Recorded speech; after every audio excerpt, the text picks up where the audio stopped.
నేను అఖండ 2 నేను ఆల్రెడీ థియేటర్లో చూశాను, ఇన్స్టాలో కూడా చూశాను. ఎందుకంటే ఏంటి ఎంతవరకు పెట్టాడు అని చూస్తే ప్రింట్ అచ్చు గుద్దినట్టు 2 గంటలు పెట్టాడండి.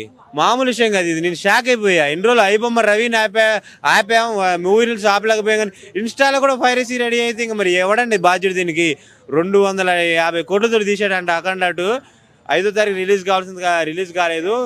ప్రొడ్యూసర్లు నానా కుడిచి ఏదో రిలీజ్ చేశారు. బోయపాటి గారు ఎంతో కష్టం, దీని కృషి ఉంది. బాలయ్య బాబు గారు కూడా ఎంతో కృషి చేశారు. కాకపోతే ఈ మూవీని 5వ తారీఖు రిలీజ్ కాకపోతే 12వ తారీఖు గ్రాండ్గా రిలీజ్ చేశారు. 12 అంటే ఇవాళ చూడండి, 12, 13, 14, 15వ తారీఖు 2 రోజుల్లోనే ఇన్స్టాలో వచ్చేసింది. అంటే చూడండి మన దగ్గర తెలుగు వాళ్ళ దగ్గరే పైరసీ ఎంత దారుణంగా ఉందో.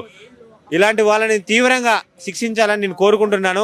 ఆంధ్రప్రదేశ్లో మరి ఎవరో కాదు, సీఎం కూడా మన డిప్యూటీ సీఎం పవన్ కళ్యాణ్ గారు ఉన్నారు సినిమా రంగానికి సంబంధించి, మరియు మన నారా చంద్రబాబు నాయుడు గారు ఉన్నారు, మన బాలకృష్ణ గారి బావ గారు, మళ్ళీ మన హిందూపురం ఎమ్మెల్యే బాలయ్య బాబు. వాళ్ళ పొలిటీషియన్ మూవీస్ ఇలా పైరసీ చేస్తూ ఉంటే నార్మల్ ఇంకా చిన్న సినిమాలు తీసుకున్న పరిస్థితి చూడండి ఎలా ఉంటుందో.